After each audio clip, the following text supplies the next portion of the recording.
मुंबईतील साकीनाका गौसिया चाळ परिसरात 2 ते 3 घरांवर दरड कोसळली। दुर्घटनेत 6 जणांचा मृत्यू झाल्याची माहिती। घटनास्थळी अग्निशमन आणि एनडीआरएफ पथकाकडून बचाव कार्य सुरू। पावसामुळे अशोकनगर परिसरात दरड कोसळली। आतापर्यंत 6 मृतदेह बाहेर काढले। आणखी 4 ते 5 जण ढिगाऱ्याखाली अडकल्याची शक्यता। डीसीपी गणेश शिंदे यांची माहिती। महापौर रितू तावडे आणि अतिरिक्त महापालिका आयुक्तांकडून घाटकोपरमधील दरड दुर्घटनेचा आढावा।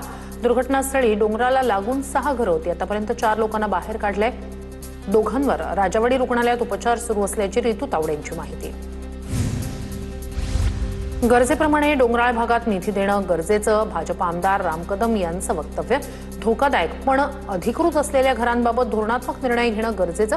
राम कदम यांची प्रतिक्रिया। राज ठाकरे यांच्याकडून मुख्यमंत्री देवेंद्र फडणवीस यांची वर्षा निवासस्थानी भेटीचं कारण स्पष्ट नाही। एमसीएचे अध्यक्ष अजिंक्य नाईकही राज ठाकरेंसोबत असल्याची माहिती। छत्रपती शिवाजी महाराज पार्क मैदानासंदर्भात भेट असल्याची माहिती। संसदेच्या पावसाळी अधिवेशनाचे शेवटचे 2 दिवस शिल्लक। केंद्रीय गृहमंत्री अमित शहा सभागृहात निवेदन देणार। संसदीय कार्यमंत्री किरेन रिजिजू यांची माहिती। शहा यांनी कालही निवेदन न दिल्यानं चर्चा सुरू। शिवसेना पक्ष चिन्हावरील सुनावणी अंतिम टप्प्यात। दुपारी 2 वाजता आज पुन्हा सुनावणी होणार। कपिल सिब्बल कोर्टापुढे आणखी युक्तिवाद करणार। एकनाथ शिंदे यांच्या नियुक्तीवर कपिल सिब्बल यांचा हल्लाबोल। शिंदेंची नियुक्ती लोकशाही विरोधी। 2018चा घटना बदल असंवैधानिक तर शिंदेंची नियुक्ती संवैधानिक कशी? सुप्रीम कोर्टात सिब्बल यांचा जोरदार युक्तिवाद।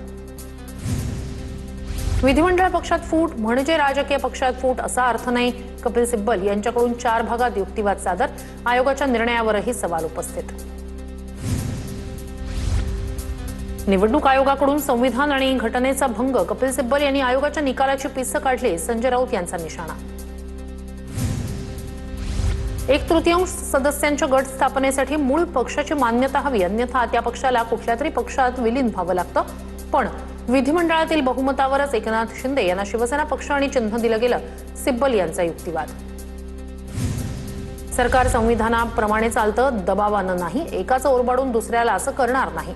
आरक्षणाच्या मुद्द्यावरून मुख्यमंत्री फडणवीसांची स्पष्ट भूमिका। सरकार दबावानं काम करत नाही, मग काही जाती ओबीसीत कशा घातल्या? जरांगेंचा सवाल। तर बावनकुळेंच्या पाठीशी असल्याचं म्हणणं ही मराठ्यांसाठी धमकी। फडणवीसांच्या वक्तव्यावर जरांगेंची टीका। सांगलीच्या विटामध्ये मनोज जरांगेंचं जल्लोषात स्वागत। मनोज जरांगे यांचा डिफेंडर या आलिशान गाडीतून प्रवास। माझ्या लोकांनी गाडी घेतली की मला बसायला सांगतात। डिफेंडरमधून फिरत असल्याच्या आरोपावर जरांगेंचं उत्तर।